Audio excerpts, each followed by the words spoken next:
आओ बढ़े। It's time to grow bigger and better.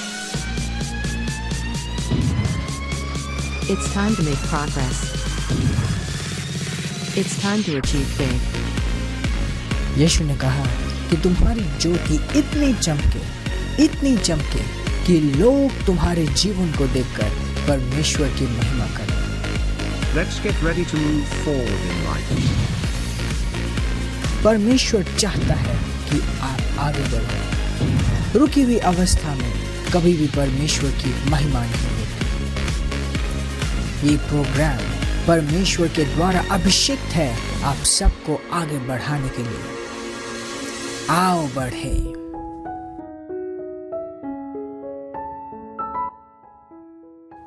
Praise the Lord! Glory, glory, glory! यीशु के महान और सामर्थी नाम में मैं आप सबका स्वागत करती हूँ इस सुंदर समय में जिसे हम कहते हैं आओ बढ़े, जहाँ हम परमेश्वर के वचन में, उसके ज्ञान में, उसकी योजना में आगे बढ़ाए जाएंगे हमारे परमेश्वर के जन पास्टर ज़ाइन के द्वारा। Praise the Lord! बाइबल हमें नीति वचन 2:6 में कहती है कि प्रभु हमें बुद्धिमत्ता देता है और उसके मुंह से निकले वचन के द्वारा ज्ञान और समझ आती है। हमारे मसीह जीवन का मूल परमेश्वर का वचन है और जब हम परमेश्वर के वचन के ज्ञान में आगे बढ़ते हैं हम हर एक चीज़ के सल्यूशन को पाते हैं। Praise the Lord! आज जैसे पास्टर जी आपको परमेश्वर के वचन के ज्ञान में बढ़ाएंगे, परमेश्वर के वचन से इम्पोर्टेंट प्रिंसिपल सिखाएंगे, आप अपने जीवन में सॉल्यूशन को, समाधान को पाएंगे हर एक चीज़ से जिससे आप जूझ रहे हैं। Praise the Lord! आप हमें अपने प्रेयर रिक्वेस्ट हमारे व्हाट्सएप नंबर पे भेज सकते हैं और प्रोग्राम के बाद आप इसी नंबर पे हमें कॉल करके अपनी प्रार्थनाएं करवा सकते हैं। Praise the Lord! अगर आप हमसे जुड़ना चाहते हैं और हमारे साथ हिस्सेदारी करना चाहते हैं तो आपके स्क्रीन पे इस वक्त डिटेल्स हैं। Praise the Lord! आइए हम एक साथ मिलकर अभी परमेश्वर के वचन के ज्ञान में आगे बढ़ते हैं। आओ बढ़ें। Pastor Zion. Transforming lives through the Word of God. Worth listening. Praise the Lord! यीशु के सुंदर, महान, चमत्कारी और अद्भुत नाम में मैं आप सबको इस बहुत खास और अभिषेक्त प्रोग्राम आओ बढ़े में स्वागत करता हूँ। परमेश्वर की मौजूदगी हम सब के बीचों बीच है और मुझे यकीन है कि आप भी तैयार हैं परमेश्वर के द्वारा और उसकी आत्मा के द्वारा, उसके वचन के द्वारा आज बढ़ाए जाने के लिए। आइए प्रभु को धन्यवाद देते हैं और प्रार्थना के साथ हम वचन में आगे बढ़ते हैं।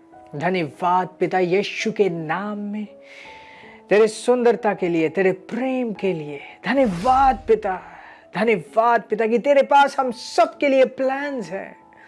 धन्यवाद पिता कि तूने हम सबको एक इतना कीमती समझा कि हमें अपना बनाने के लिए अपने पुत्र को भेजा और आज हम तेरे हैं प्रभु।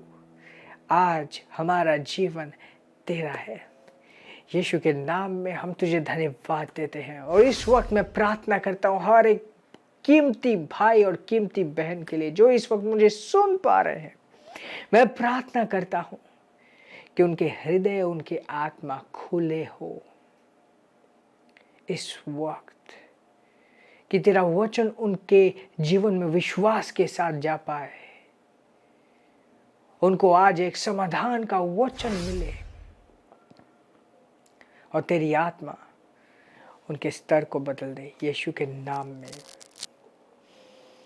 आमीन। आज के बाद इनके जीवन पहले जैसे नहीं रहेगा यीशु के नाम में। आमीन। Praise the Lord. पिछले सप्ताह हमने एक बहुत इंपॉर्टेंट सब्जेक्ट के ऊपर बात किया था। यीशु ने कहा मुझ में बने रहो, मुझ में बने रहो। और हमने अलग अलग तरीके से देखा था कि परमेश्वर चाहता है कि हम यीशु में बने रहें और जब ऐसा होता है तब हम फलवंत होते हैं और जब हम बहुत फलवंत होते हैं तब हम यीशु के चेले कहलाए जा सकते हैं। और ये बात मैं खुद से नहीं कह रहा, परमेश्वर का वचन कहता है, हमने देखा था। सो जस्ट इन केस अगर आपने लास्ट एपिसोड मिस किया है, मेरा नाम पास्टर जाइन है। आप यूट्यूब में मुझे सर्च करके पिछला एपिसोड ज़रूर देखिएगा, it's very important. Praise God. बहुत इंपॉर्टेंट है कि हम अपने जीवन में कामयाब होए, और सिर्फ एक तरीका है कामयाब होने का, वो है प्रभु यीशु में बने रहने का। 2 वर्सेस मैं आपको कंपेयर करूंगा। लास्ट वीक जो हमने देखा था दोबारा, यूहन्ना की पुस्तक 15:5। ये कहता है, I am the vine, ye are the branches. He that abideth in me and I in him, the same bringeth forth much fruit. जो मुझ में बना रहता है और मैं जिसमें बना रहता हूँ, वो बहुत फल लेकर आता है। For without me you can do nothing. मेरे बगैर तुम कुछ नहीं कर सकते। ध्यान दीजिए क्या कहता है, मैं दाख लता हूं, तुम मेरी डाली हो। जो मुझ में बना रहता है और मैं जिसमें बना रहता हूं। दो चीजें क्या है, कहा गया है, जो मुझ में बना रहेगा और मैं जिसमें बना रहूंगा। मतलब जो डाली है वो दाख लता से जुड़ी रहनी चाहिए, और दाख लता में जो रस है वो डाली में बहनी चाहिए। दोनों इंपॉर्टेंट है, तभी वो डाली फलवंत होगी। Now verse 7, ध्यान से सुनिए। If ye abide in me and my words abide in you। आप कहेंगे वर्स 6 क्यों नहीं पढ़ा? पिछले एपिसोड को देखिए, उसमें हमने अच्छे से पढ़ा। अब वर्स 7 ये कहेगी, If ye abide in me, अगर तुम मुझ में बने रहोगे, and my words abide in you, और मेरे वचन तुम में बने रहेंगे।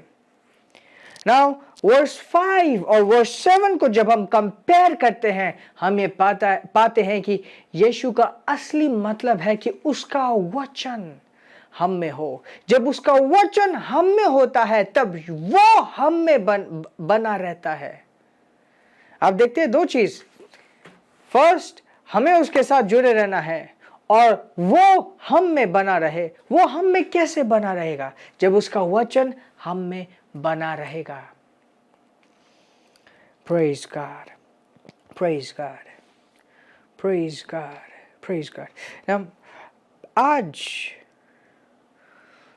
हम ये डिस्कस करेंगे किस तरीके से, दिस इज सेकंड पार्ट, हम ये डिस्कस कर रहे हैं कि किस तरीके से हम उसमें बने रहें और वो हम में बने रहें। जब आप मसीह में नए जन्मते हो, आप एक नई सृष्टि हो। मानवता से बढ़कर जब आप पृथ्वी में आए तब आपका नया जन्म हुआ, तब आपका शारीरिक जन्म हुआ, वो है पहला जन्म। जब आप मसीह में आए तो आपका दूसरा जन्म हुआ, वो है आत्मिक जन्म। और जब आपके बच्चों का जन्म होगा, उनको दोबारा वो अगर आप मसीह में हो तो आपके बच्चे भी मसीह में है। जब वो बड़े होंगे उस प्रेम को वो ना छोड़ेंगे। आपको इस तरीके से बड़ा करना है, तो it's a blessing for them. But जब एक व्यक्ति पहली बार मसीह में आता है, वो दोबारा जन्मता है।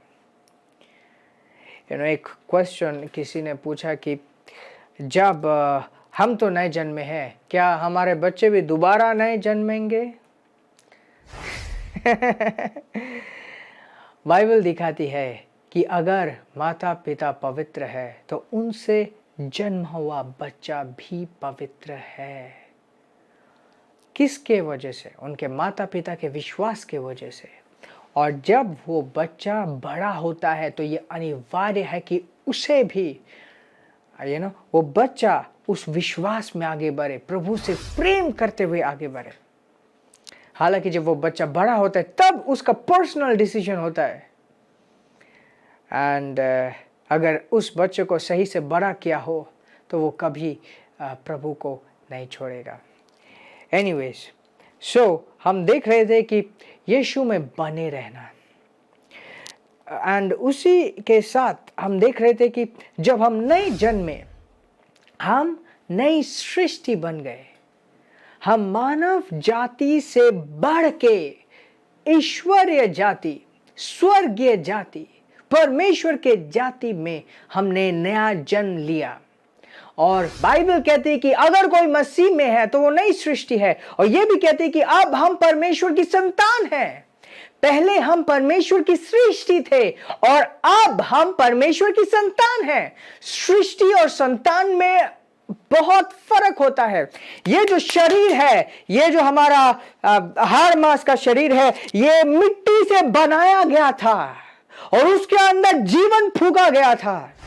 परंतु जब हम नए जन्मते हैं, परमेश्वर की आत्मा हम में आती है, हम में वास करती है, हमें अपने आत्मा के द्वारा एक नए जीवन से भरती है। तो शरीर वो है परंतु आत्मा बदल गई है। शरीर तो वही है परंतु आत्मा बदल गई है। अब हम नए जीवन में हैं, परमेश्वर की संतान हैं। जब परमेश्वर की हम संतान हैं, हम परमेश्वर से जन्मे हैं, परमेश्वर के स्वरूप है, परमेश्वर हमारा पिता है, हम उसके पुत्र हैं। जिस दिन हम उसे देखेंगे हम पाएंगे कि वो एग्जैक्टली हमारे जैसा है। Praise God, praise God, hallelujah, praise God. Now ये बहुत इंपॉर्टेंट है कि as a child of God, एक परमेश्वर के पुत्र होते हुए, एक नया जन्म पाने के बाद, हम इस जीवन में, इस ईश्वरीय जीवन में हम बढ़े मतलब मैच्योर हुए, परिपक्व हुए। जैसे एक बच्चा धीरे धीरे बड़ा होता है, पहले वो चल नहीं पाता, उसके बाद चलना शुरू कर देता है, पहले बोल नहीं पाता फिर बोलना शुरू कर देता है। उसी तरीके से हम अपने आत्मिक जीवन में बड़े होएं, पहले जैसे ना रहें। और जब हम मसीह में बने रहते हैं, एक बहुत अद्भुत सुंदर प्रोसेस होता है, किस तरीके से हम आत्मा में उन्नति करते हैं, बढ़ते हैं।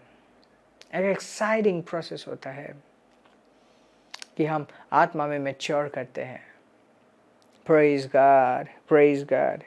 नाउ जब हम बढ़ते हैं, हमारे बोलने का ढंग बदलना चाहिए, हमारा चाल चलन बदलना चाहिए। रोमियो के 12:2 अभी पढ़ेंगे नहीं, आप पढ़ना। वो कहते हैं कि अपने दिमाग को बदलकर, तुम्हारे मन को बदलकर तुम्हारा जीवन बदल जाए। यस, हमारा सोच बदलना जरूरी है, हमारा समझ बदलना जरूरी है, हमारी चेतना बदलना जरूरी है। मानव चेतना और ईश्वरीय चेतना दोनों एक साथ सफल नहीं हो सकते। या तो आप एक चमत्कारी जीवन जियोगे, एक विश्वास से भरा हुआ, या तो आप एक शारीरिक जीवन जियोगे। शारीरिक जीवन का मतलब है जो अपने सोच विचार को इस पृथ्वी के तथ्य, इस पृथ्वी के शारीरिक परिस्थिति से जोड़कर सोचता है। और उसके मन में है कि अगर उसने ये नहीं किया तो वो बीमार पड़ेगा, वो नहीं किया तो वो बीमार पड़ेगा। उसको चलाने वाला पृथ्वी के एलिमेंट्स होते हैं, इस दुनिया के जो तत्व हैं, वो सारी चीजें, परिस्थितियां उसे चलाती हैं। वो मानवता के स्तर में जी रहा है। उसने अपने आत्मिक जीवन को अभी तक डिस्कवर नहीं किया, आत्मिक जीवन को जीना उसने आरंभ नहीं किया। Praise the Lord. उसने अपने आत्मिक जीवन को आरंभ नहीं किया, बढ़ाया नहीं, स्टार्ट नहीं किया। Hallelujah, hallelujah. सो मुझे यकीन है कि जब आप इन वचनों को सुनते हैं, जब आप इन वचनों को जो मैं आपके पास लेके आता हूँ, जो हम हर एक दिन सीक्रेट ऑफ सक्सेस में पढ़ते हैं, जब आप इन वचनों को सुनते हैं, आपके अंदर मैच्योरिटी आती है ना। एक स्क्रिप्चर मैं दिखाना चाहता हूँ। Proverbs chapter 4 verse 23.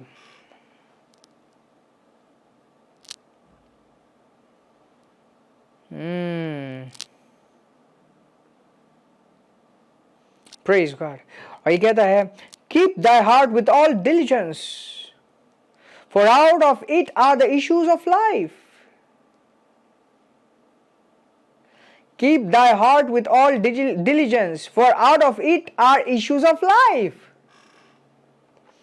तुम अपने हृदय को बचाए रखो, बनाए रखो, चौकसी करो, गार्ड करना। गार्ड करना मतलब जिस तरीके से एक चौकीदार खड़ा रहता है कि कोई गलत व्यक्ति ना घुसे इस गेट से, तो तुम अपने हृदय की चौकसी करो, क्योंकि उसी में से जीवन के समाधान, उसी में से जीवन का स्रोत निकलता है, जीवन के समाधान निकलते हैं। हम एक चीज देख रहे थे कि यीशु हम में किस तरीके से बने रह सकता है। हम यीशु में बने रहें, और ये दोनों चीज जरूर है, हम यीशु में बने रहे और यीशु हम में बना रहे। अगर हमारे हृदय में विश्वास के वचन है, परमेश्वर के वचन है, तो यीशु हम में बना है। और विश्वास के वचनों को अपने हृदय में रखना बहुत जरूरी है। इस चीज को गाइड करना जरूरी है। जब आप परमेश्वर के वचन सुनते हो, आपके अंदर एक विश्वास आता है, और जब आप दुनिया में जाते हो, दुनिया की चीजें उस विश्वास को फेंक देने की कोशिश करती है। हालेलुया। जब आप परमेश्वर की उपस्थिति में, उसके अभिषेक में कुछ सुन रहे होते हो, जब आपकी आत्मा पवित्र आत्मा के साथ एक फेलोशिप कर रही होती है, तो आपके अंदर विश्वास जागता है। और ये कह रहा है कि उस चीज को ये चौकीदारी करो कि बाहर से कोई चीज ना आए, अनवांटेड चीज ना आए। So important. आपके चेतना में डर है या विश्वास है? या तो डर है या तो विश्वास है, दोनों एक साथ नहीं हो सकता। दोनों एक साथ नहीं हो सकते। या तो डर है या तो विश्वास है। विश्वास वचन के द्वारा आता है, डर परिस्थितियों को देख देख कर आता है। ध्यान दीजिए, यीशु पानी के ऊपर चल रहे थे, और पतरस यीशु को देखकर, पतरस ने कहा कि अगर ये तू है तो तू मुझे बोल, तू मुझे बुला, क्योंकि तू अगर मुझे बुलाएगा तो मैं भी पानी के ऊपर चल पाऊंगा। यस। और यीशु ने बोला, हाँ ये मैं हूं, आओ। और पतरस पानी के ऊपर चलते हुए आया। क्यों चल पाया पतरस पानी के ऊपर? इसलिए क्योंकि यीशु ने अपना वचन दिया था, और जब उसने उसके वचन को रिस्पॉन्ड किया, वो पानी के ऊपर चला। एंड फिर बाइबल कहती है कि उसने लहरों को देखा, भयंकर लहरों, और जैसे ही उसने लहरों को देखा वो घबरा गया और घबरा के डूबने लगा। इतने देर तक वो पानी में चल रहा था, और यीशु ने नहीं कहा कि तुम्हें क्या लगता है तुम भी यीशु हो, तुम भी चल पाओगे। ऐसा यीशु ने नहीं कहा। यीशु ने कहा कि तुमने डाउट क्यों किया, तुम घबराए क्यों? Hallelujah, hallelujah. तो ये कह रहे कि guard your heart, guard your heart. अगर आप चाहते हो कि यीशु आप में बना रहे, आपके अंदर एकमात्र विश्वास के वचन भरे होने चाहिए। परमेश्वर का जो इंस्ट्रक्शन है, परमेश्वर का जो वचन है, वो अगर आप अपने अंदर बनाए रखोगे और किसी भी चीज को आप अलाउ नहीं करोगे उस चीज को अटैक करने के लिए, उस चीज को छीनने के लिए, तो आप खड़े रह पा सकते हो, हर एक समय खड़े रह पा सकते हो। एंड क्या होगा तब? आप फलवंत होगे। उसने सिंपली कहा, जो मुझ में बना रहता है और मैं जिसमें बना रहता हूं वो बहुत फल लाता है। Of course, praise God। यूहन्ना के पुस्तक 7 का just a moment 38 chapter 7 verse 38 कहता है कि he that believeth on me, as the scripture has said, out of his belly shall flow rivers of living water. जो मुझ में बना रहता विश्वास करता है, उसके हृदय, उसके पेट से, ये बेली का मतलब पेट है, और पेट का अर्थ होता है आत्मा, अंदर जो आत्मा है, उसके आत्मा से जीवन के स्रोत बहेंगे, जीवन के स्रोत बहेंगे। कैसे? कैसे? जिसके अंदर परमेश्वर का वचन बना हुआ है, उसी के मुंह से परमेश्वर का वचन, विश्वास का वचन निकलता है। अगर आपने अपने हृदय में परमेश्वर के वचन को बनाए रखा, जस्ट अ मोमेंट, मत्ती की पुस्तक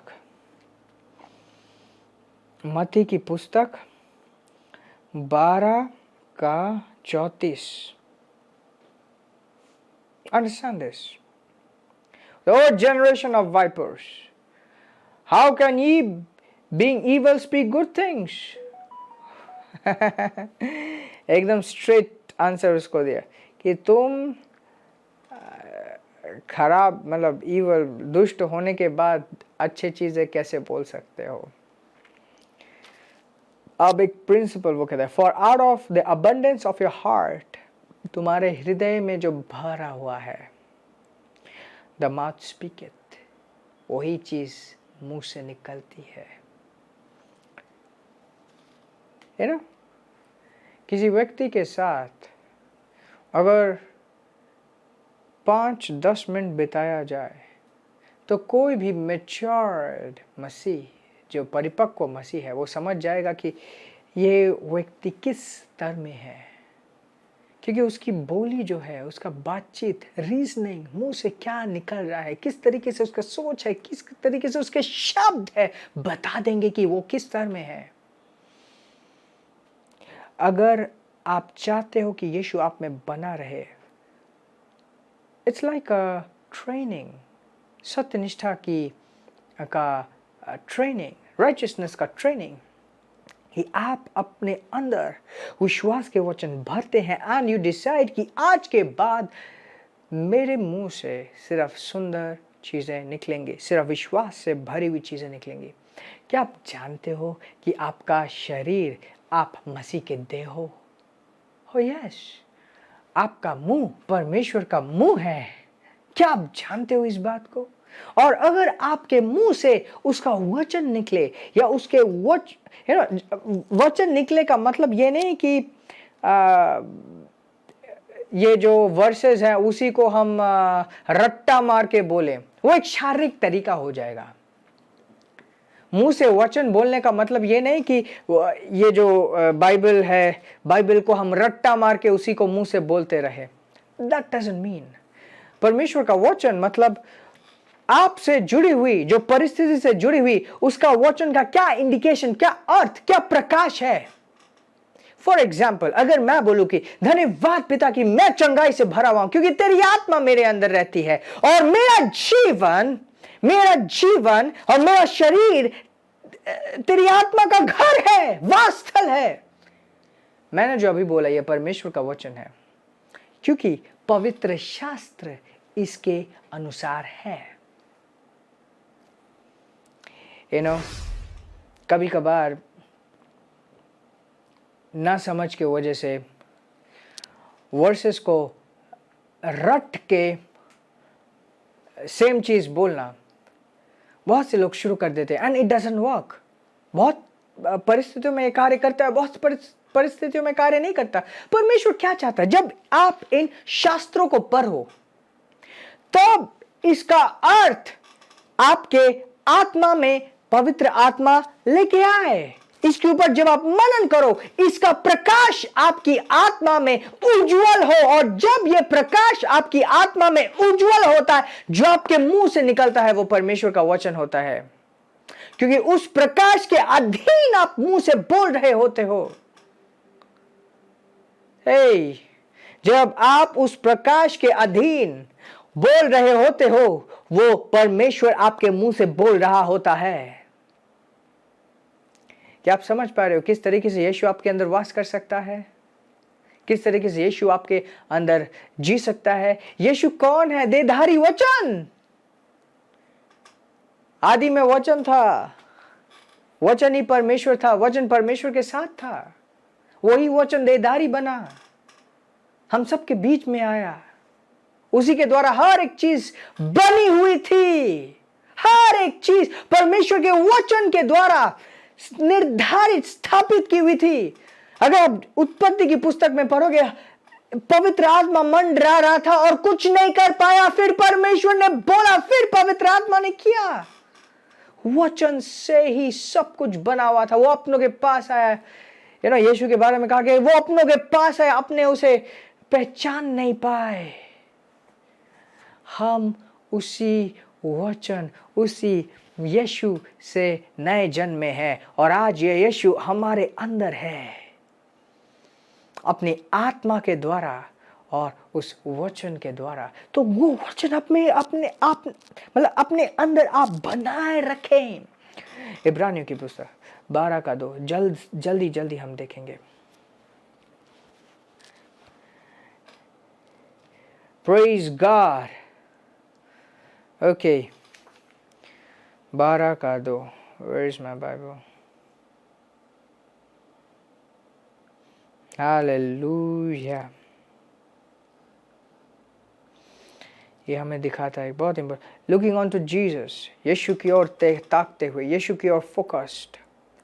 the author and finisher of our faith, जिसने हमारे विश्वास का आरंभ किया और जो हमारे विश्वास को सिद्ध करता है। परफेक्टर, फिनिशर मतलब परफेक्ट, मतलब जो completer of our faith. Who for the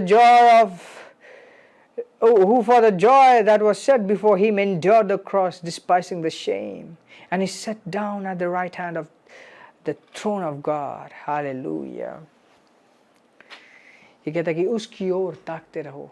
कुछ ट्रांसलेशन में कहता है looking away on to Jesus, मतलब जो सारी चीज़ें दिख रही हैं, परिस्थिति बहुत सारी चीज़ें दिखाती हैं, हालात बहुत सारी चीज़ें दिखाती हैं। शारीरिक स्तर, आपका अकाउंट बैलेंस, आपके आसपास, आपका शरीर, आपका मेडिकल रिपोर्ट, बहुत सारी चीज़ें दिखा सकती हैं। वो कहते हैं उन सब चीज़ों से अपना ध्यान हटाकर उसके वचन की ओर देखो। यीशु कौन है? उसका परमेश्वर का वचन, उसकी ओर देखो। क्योंकि जब आप हर एक चीज़ से अपना ध्यान हटाकर उसके वचन की ओर देखेंगे, जो विश्वास आपके जीवन में शुरू हुआ है, वही विश्वास आपके जीवन में सिद्ध होगा, परफेक्ट होगा। Praise God, praise God. सब परमेश्वर को धन्यवाद दीजिए, उसको धन्यवाद दीजिए इस प्रकाश के लिए जो आपके पास आया है। और ये वचन जो आज आपने सुना है, ये परमेश्वर से है। इसके लिए धन्यवाद दें और इसको अपने जीवन में पूरा करें। Praise God. अपने बीजों के द्वारा, भेंटों के द्वारा परमेश्वर को आप आदर करें। एंड जब हम अपने ऑफरिंग्स, अपने भेंट, अपने बीज परमेश्वर के राज्य में बोते हैं, हम एक्सप्रेस करते हैं कि परमेश्वर, हम विश्वास कर रहे हैं। एक विश्वासी ही अपने कार्य को कर सकता है। एंड एक सीक्रेट ऑफ सक्सेस बोल के हमारा डेली डिवोशनल है, वो ऑनलाइन आता है, यूट्यूब पे भी आता है, व्हाट्सएप पे भी आता है। इंश्योर कि आप जुड़े रहें, क्योंकि वो जो जीवन का वचन है, अनुग्रह का वचन है, वो इंश्योर करेगा कि आपके अंदर, आपकी आत्मा को सही पोषण मिल रहा है, सही तरीके से आपका सोच विचार ट्रेन हो रहा है। Praise God. आशीषित रहें, आगे बढ़ते रहें। हालेलुया। यीशु मसीह देता खुशी, यीशु मसीह देता खुशी। This program is brought to you by Ambassadors of Zion Church, making the world a better place.